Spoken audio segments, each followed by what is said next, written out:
반갑습니다. 8월 7일 토요일 새벽 기도의 말씀을 시작하도록 하겠습니다. 오늘 우리가 함께 살펴볼 하나님의 말씀은 예레미야서 44장 15절에서 30절까지의 말씀입니다. 예레미야서 44장 15절에서 30절까지의 말씀을 제가 여러분들에게 읽어드리도록 하겠습니다. 이것은 하나님의 말씀입니다. 자기 아내들이 다른 신들에게 제물을 살라 바친다는 것을 아는 모든 남편들과 그곳에 서 있던 모든 여인들, 곧 하 이집트와 상 이집트에 사는 온 백성의 큰 무리가 예레미야에게 항의하였다. 당신이 주님의 이름으로 우리에게 무슨 말을 하든지 간에 우리는 당신의 말을 듣지 않겠소. 우리는 우리의 입으로 맹세한 대로 할 것이요, 우리와 우리 조상과 우리 왕들과 우리 고관들이 유다 성읍들과 예루살렘 거리에서 하던 대로 우리도 하늘 여신에게 제물을 살라 바치고 그에게 술제물을 바치겠소. 하늘 여신을 섬길 때에는 우리에게 먹을 양식이 풍족하였고 우리가 잘 살았으며 재앙을 만나지도 않았는데, 우리가 하늘 여신에게 제물을 살라 바치는 일을 그치고 그에게 술 제물 바치는 일을 그친 뒤부터는 우리에게 모든 것이 부족하게 되었고 우리는 전쟁과 기근으로 죽게 되었소. 여인들도 이렇게 말하였다. 우리가 하늘 여신에게 제물을 살라 바치고 그에게 술 제물을 바칠 때에 우리가 남편들도 모르게 그것을 했겠습니까? 그리고 그 여신의 모습대로 빵을 만들어 바치며 술 제물을 바칠 때에 우리가 남편들도 모르게 그것을 했겠습니까? 예레미야가 온 백성 곧 자기 그렇게 말한 남자와 여자와 온 백성에게 말하였다. 여러분과 여러분의 조상, 여러분의 왕들과 여러분의 고관들, 그리고 일반 백성 모두가 유다의 성읍들과 예루살렘 모든 거리에서 제물을 불살라 바친 그 분향을 주님께서 기억하지 않으셨겠습니까? 바로 그런 일이 주님의 마음속에 떠오르지 않으셨겠습니까? 주님께서는 여러분의 악한 소행을 보시다가 더 이상 참을 수가 없으셨고 여러분이 한 역겨운 일을 보시다가 더 이상 견딜 수가 없으셨습니다. 그래서 여러분의 나라가 오늘날과 같이 주민이 없는 폐허로 바뀌고 놀라움과 저주의 대상이 되고 말았습니다.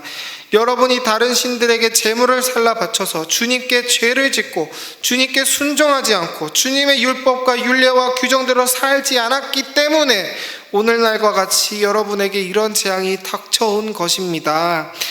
예레미야가 온 백성에게 특히 모든 여인에게 말하였다. 이집트 땅에 있는 온 유다 백성 여러분, 주님의 말씀을 들으십시오. 만군의 주 이스라엘의 하나님께서 이렇게 말씀하십니다. 너희와 너희 아내들은 입으로 서약한 것은 꼭 실천하는 자들이다. 너희는 서약한 그대로 하고야 말겠다고 했고 너희는 하늘 여신에게 제물을 살라 바치고 또 그에게 술 제물을 바치겠다고 했으니 너희의 서약을 지킬 테면 지키고 너희의 서약을 실천할 테면 해보려무나. 그러나 이집트 땅에 사는 유다 사람들아, 너희는 모두 나 주의 말을 들어라. 나 주가 말한다. 내가 나의 큰 이름을 걸고 맹세한다. 이집트 온 땅에 있는 어떤 유다 사람이든지 이제는 주님의 살아계심을 두고 맹세한다 하면서 나의 이름을 부르지 못하게 하겠다. 이제는 내가 그들을 지켜보겠다. 복을 내리려고 지켜보는 것이 아니라 재앙을 내리려고 지켜보겠다.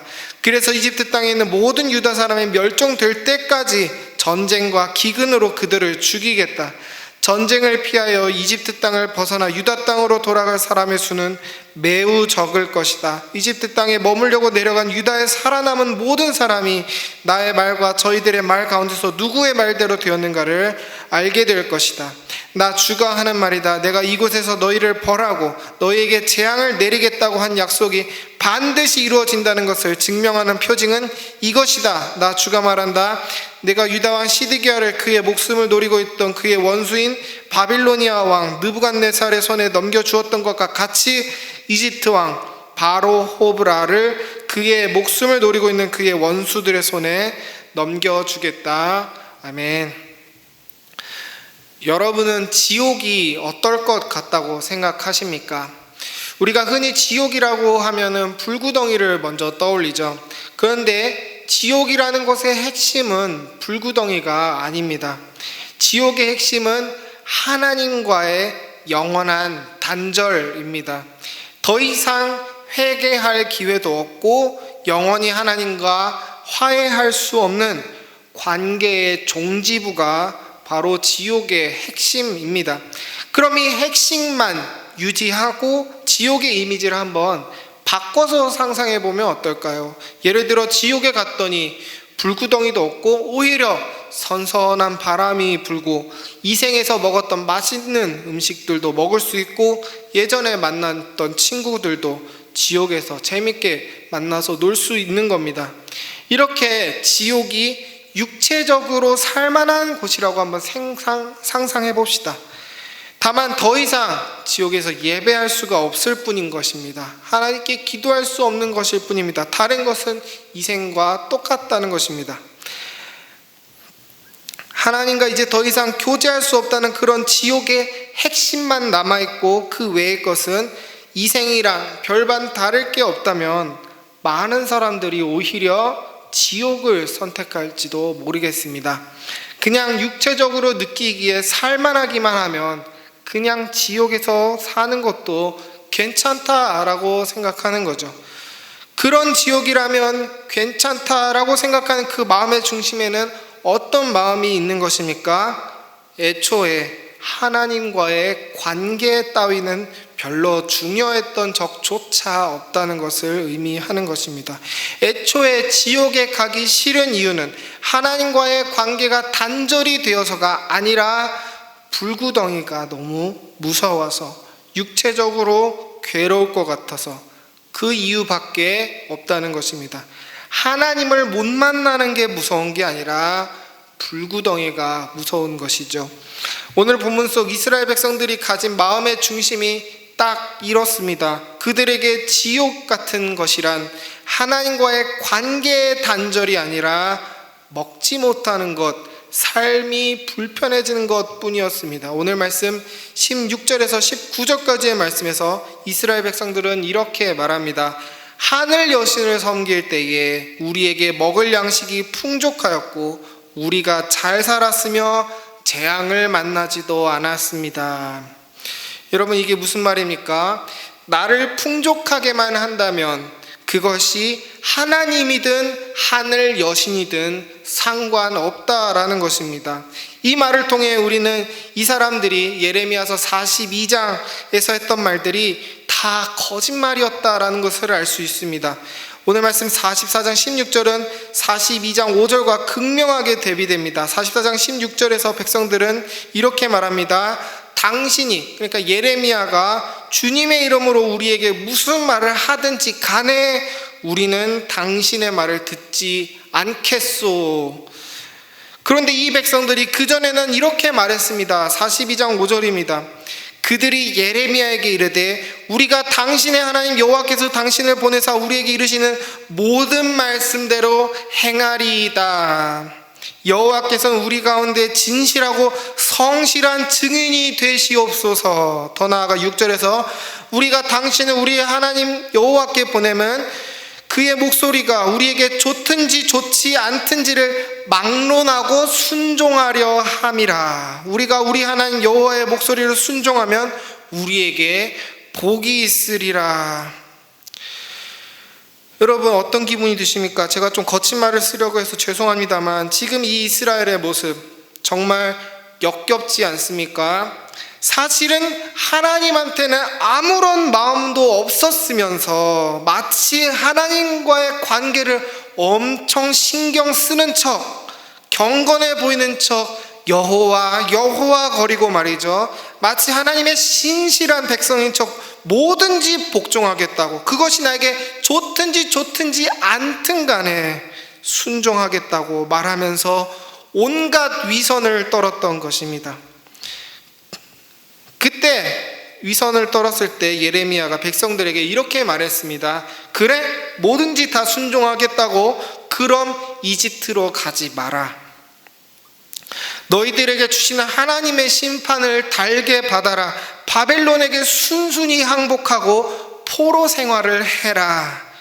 예레미야가 이렇게 말하니까 이스라엘 백성들은 어떻게 했습니까? 자기가 듣고 싶은 말이 아니니까 바로 보란 듯이 이집트로 건너갔고 이제 오늘 본문에서 당당하게 말하는 겁니다.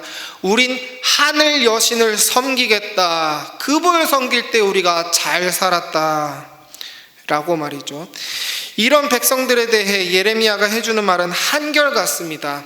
하나님과의 관계를 다시 생각하라는 것입니다. 21절에서 23절까지의 말씀의 요지는 정말 한결같습니다. 너희들이 언약을 어겼기 때문에 하나님과의 관계가 파괴된 것이다. 너희들의 잘못을 회개하는 것부터 먼저 해라. 그게 잘 먹고 잘 사는 것보다 더 먼저인 것이다. 하나님과 화해해야 된다. 그것이 중요한 것이다. 이스라엘 백성들은 문제의 본질을 자꾸 후립니다. 아닙니다. 본질은 하나님과의 관계가 문제가 아니라 우리가 먹고 사는 겁니다 라고 예레미야에게 항의하는 것이죠. 예레미야는 이런 백성에게 끊임없이 문제의 본질을 다시 잡아주고 있는 것입니다. 여러분, 오늘 본문 뒤에도 본문이 남아있긴 합니다만 그 본문들은 시간상으로는 44장 이전의 이야기를 다루고 있습니다. 그러니까 시간상으로 말하자면 오늘 본문은 예레미야의 최종적인 설교입니다.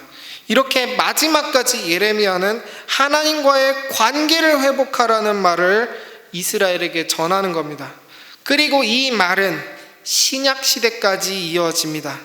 예수님 때까지도 이스라엘 백성들은 누가 자기들에게 진정한 안위를 줄 것인가, 누가 우리에게 양식을 주며 잘 살게 할 것인가, 하나님과의 관계가 망가져서 로마에게 식민지가 된 것도 모른 채 정치적인 힘과 군사력을 갈망하는 모습 계속 이어지고 있는 것입니다. 그래서 진정한 유대인의 왕이 헤롯 아켈라오인지 빌립인지 아그리빠인지를 두고 첨예하게 경쟁하는 것입니다. 예수님의 등장, 진정한 왕의 등장에도 심지어 그분의 제자들조차 예수님을 마치 마카비 장군의 부활로 인식하며 그분이 세울 정치적 왕국의 고관의 자리를 두고 서로 다투지 않았습니까? 이 말은 예레미야 때부터 대략 630년이 지날 때까지 이스라엘은 바뀐 게 하나도 없다는 것입니다. 여전히 근본적인 죄의 문제, 하나님과의 관계의 문제를 해결할 생각은 하나도 있었던 적이 없다는 것입니다. 이때 예수님이 나타나셔서 예레미야와 똑같은 말씀을 하시는 겁니다. 회개하라. 너희들의 문제의 본질을 다시 봐라. 너희의 문제는 로마의 식민지 상황이 아니다. 가이사에게 세금 내는 것이 너희의 문제가 아니다.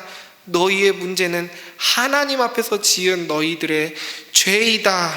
하나님과 깨어진 관계가 너희의 근본적인 문제다. 너희가 스스로 해결하지 못하는 그 죄의 문제를 해결하러 내가 너희에게 왔다. 내가 너희 죄를 대신해서 죽어줄 테니 이제는 하나님과 화해하라. 너희의 근본적인 문제를 하나님 앞에서 해결하라. 나를 통해 하나님과 화해하라. 우리 예수님께서 이렇게 진정한 구원의 길을 보여주시는 것입니다. 이런 예수님의 역할을 오늘 본문에서 예레미야가 했는데도 불구하고 이스라엘 백성은 이 예레미야의 말씀을 구원으로 생각하지 않고 다른 구원자를 추앙했습니다. 그 구원자는 바로 지금 자기를 정치적으로 군사적으로 보호하고 있는 이집트의 파라오입니다. 오늘 말씀 30절에 등장하는 이름인 이집트의 파라오 호브라를 이스라엘 백성들은 우리에게 양식을 주실 분, 우리에게 안위를 주실 분, 우리를 바벨론으로부터 지켜주시는 분 하며 칭송했습니다. 하지만 하나님은 이 거짓 구원자를 없애시겠다고 30절에서 말씀하시고 실제로 호브라는 하나님의 말씀대로 주전 570년에 자기 측근의 쿠데타로 인해서 암살되게 됩니다. 진정한 구원자는 양식이나 안위를 주는 사람이 아니라 근본적인 문제인 죄의 문제를 해결하는 사람, 즉 우리 구원자 예수 그리스도임을 보시게 하기 위함이었던 것입니다. 여러분, 우리가 가끔 맛있는 음식을 먹거나 좋은 곳을 가면 이게 천국이지 라는 말을 관행적으로 합니다. 또 제가 여행과 관련된 유튜브도 가끔 보는데 뭔 여행지가 조금만 좋아 보이면 여긴 천국의 섬이다, 천국이 있다면 바로 이럴 것이다, 이런 표현으로 칭송합니다. 또 누가 노래를 잘 부르면 천국의 소리다, 천상의 목소리다, 이렇게 표현을 하는데, 여러분, 믿는 사람으로서 이런 표현은 10계명의 3계명을 위반하는 것이라고 생각합니다. 여호와의 이름을 망령되이 일컫는 행위는 비단 그분의 이름만 함부로 쓰는 게 아니라 그분에게 속한 것들도 함부로 사용하는 것까지 포함되기 때문입니다. 우리가 그렇게 세속적으로 천국을 인식하는 것은 오늘 본문에서 타락한 이스라엘 백성들이 구원을 인식하는 것과 같은 원리입니다. 하나님과의 관계성이 완전히 배제된 인식으로서의 천국, 그저 내 몸이 편하고 내가 감정적으로 즐겁기만 하면 그만인 그런 감각적인 천국, 영혼이 부재한 천국 말이죠. 물론 우리 몸의 부활을 믿기 때문에 우리가 갈 천국은 육체적으로도 행복한 곳임이 틀림없습니다. 하지만 그것은 하나님과 온전하게 된 관계에서 오는 부차적인 행복이지 우리가 소망하는 것의 본질은 아니라는 것입니다. 우리가 소망하는 천국의 본질은 예수님이 공생애를 시작하시면서 처음 하셨던 말씀인 마태복음 3장 2절의 말씀 속에 담겨 있습니다. 뭐라고 말씀하셨습니까? 회개하라, 천국이 가까이 왔느니라. 아멘. 여러분, 천국의 본질은 무엇입니까? 회개하는 것, 즉 하나님과 깨어진 관계를 회복하는 것입니다. 천국은 멀어진 우리와 하나님 사이를 예수님의 십자가로 다시 잇는 것입니다. 도무지 해결되지 않을 것 같은데 본성의 문제, 즉 죄의 문제를 그리스도의 십자가 보혈로 깨끗하게 해결받는 것, 그것이 우리가 소망하고 열망할 만한 진정한 천국인 것입니다. 이것이 우리가 소망하는 것의 본질입니다. 이 본질을 잊어버리는 순간 기독교는 세속화되며 기복주의와 번영신학이 판치게 됩니다. 헛된 것을 소망하게 되는 것입니다. 예수님이 그토록 버리라고 했던 것들이 다시 올라오는 것입니다. 여러분, 우리의 잘못된 소망을 하나님께 내려놓읍시다. 오늘 말씀 속 이스라엘 백성들이 보여준 태도처럼 우리가 천국을 어떻게 인식하느냐에 따라서 우리의 삶의 태도가 바뀝니다. 아무리 많은 세상의 물질을 자기 가까이에 둔 사람이라 하더라도 하나님을 가까이 두지 못하면 아무것도 가지지 못한 사람입니다. 반대로 세상에 가진 것이 없어도 하나님을 가까이 둔 사람은 모든 것을 가진 사람입니다. 아멘. 그런 점에서 높은 빌딩에서 호의호식하면서 죄를 짓는 사람들이 하늘에 가까운 것이 아니라 오히려 땅 밑에서 하나님을 부르짖고 있는 북한의 지하교회 성도들이 역설적으로 더 하늘과 가까운 사람들이라고 믿습니다. 은혜샘교회 성도 여러분, 하루 동안 우린 하나님과의 관계에 대해서 얼마나 생각을 합니까? 온통 먹고 사는 고민만이 머릿속에 가득하시다면, 내 입에서 나오는 말들이 온통 주식 얘기, 돈 얘기, 집 얘기 같은 것들 뿐이라면 내가 추구하는 천국을 하나님 앞에 내려놓은 것은 어떨까요? 예수님의 진정한 천국을 보여주시옵소서. 세상이 알 수도 없고 줄 수도 없는 내 마음속에서 샘솟는 그 하나님의 사랑을 보여주시옵소서라고 예수님께 기도하며 나아가시기를 소망합니다. 하나님은 여러분을 사랑하셔서 독생자, 즉 아무 것으로도 어떤 것으로도 바꿀 수 없는 only one, 하나님의 단 하나의 사랑, 그 독생자 아들을 여러분에게 주셨습니다. 그 안에 천국이 있습니다. 그리고 그 바깥에는 지옥이 있습니다. 중간지대는 없습니다. 우린 지금 어디에 있습니까? 내 잘못된 인식으로 뒤틀려진 천국을 내려놓고 오늘 하루 하나님과의 관계를 생각하며 감사하거나 회개하는 시간이 되기를 소망합니다. 거룩한 것을 소망하고 이 세상 사람들보다 더 높은 곳을 향해 나아가는 우리 귀한 은혜샘교회 성도님들 되시기를 소망합니다. 말씀을 생각하며 기도하실 땐 내가 요즘 하나님과의 관계보다 더 푹 빠져서 지내는 것, 하나님과의 관계와 근접하게 내게 가까이 두고 있는 것들이 있다면 하나님께 내려놓고 나눕시다.